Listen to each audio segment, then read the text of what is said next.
This is it. After 10 years as the masterminds behind the Halo franchise, Bungie is moving on to something new.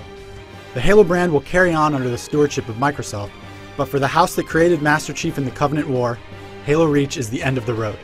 It's fitting then that Halo Reach comes full circle, returning to the military colony where Master Chief was trained. This is more than just a prequel to the main Halo trilogy. It's the culmination of a decade of design work, bringing in the best elements of past games as a foundation for this last hurrah. Exceptional in nearly every way, and packed with features and content, Halo Reach is the complete package.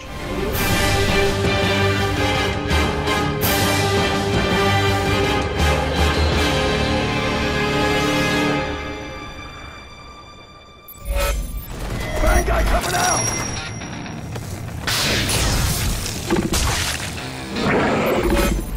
The campaign tells the story of the Noble Team, a crew of Spartans stationed on planet Reach. You take control of a Spartan known only as Noble 6, the newest addition to the squad.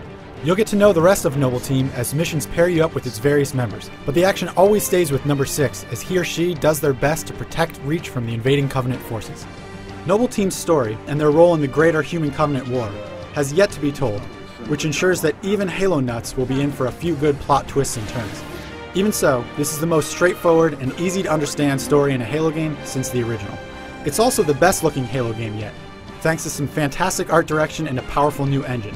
But you don't need me to tell you that. Just have a look at Reach for yourself. The level of detail you can find in even the little things is remarkable, though I'm most impressed by the fantastic backdrops. However, there are some limitations to what can be achieved, and a few of the attempts at portraying massive battles in Halo Reach fall a little short, either through a stutter in the frame rate or less than awe-inspiring visuals.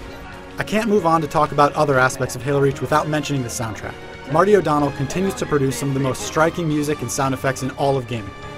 We're stuck with that ship for the time. Now, onto the core of the Reach experience.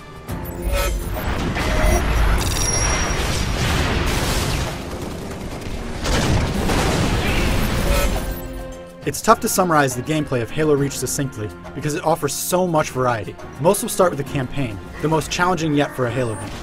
It scales in difficulty as you add players, so that the 4-player co-op game isn't any easier. Prepare yourself for a challenge. Though this campaign can test your skills, veteran Halo players will feel right at home. The base playbook remains the same for Halo Reach. Big open battlefields, familiar foes, and the occasional awesome set piece are on tap. Nothing new there. Even so, Halo Reach manages to stay fresh through good variety in the combat and some major additions, like say, jetpacks and other armor abilities. Halo Reach continues to blur the line between the solo and multiplayer games. Everything you do earns you credits, which can be spent in the armory to unlock new ways to customize the look of your Spartan, a look that is reflected in every game mode.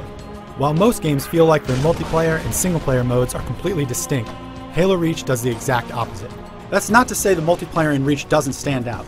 The 4-player cooperative firefight mode, first introduced in Halo 3 ODST, is back and has been fleshed out to meet its true potential, and then some. For those that want a more human challenge, there's of course the online arena where you can hop into matches against other Xbox Live members. The upgrades here, like in the rest of Reach, are numerous. New modes like Invasion expand the number of game types to unheard of limits. My one gripe with the competitive multiplayer suite is the relatively small number of maps. There are 13 competitive maps on the disc, and a few of those are remakes or reimaginings of maps from past Halo games. Taking the step from Halo 3 and its huge number of maps, even if many were later added through downloads, makes this feel a bit limited. There is a big savior to that, and it's what impresses me most about Halo Reach. There is an incredible amount of flexibility built into this game. The Forge tools, which allow you to edit maps and create new game types, have been greatly improved. That same sensibility has been extended to the multiplayer and firefight rule sets, which you can now tweak to your heart's content. The only limit, it seems, is your creativity. Unfortunately, though there is now matchmaking for multiplayer, firefight, and the campaign, there is still no custom game matchmaking. If you create a great mode or map, you'll have to find some friends to join you.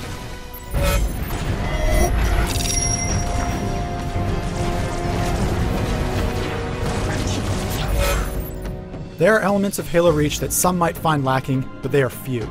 Rarely do we get a game so feature-rich and flexible as this. Almost every aspect, from the excellent story-driven campaign to the robust multiplayer suite, feels like it could stand on its own as a complete product. Yet you get them all in this one single package. It's clear that Bungie put its heart into Halo Reach, drawing on a decade's experience with the franchise to make something fresh and fun, yet familiar.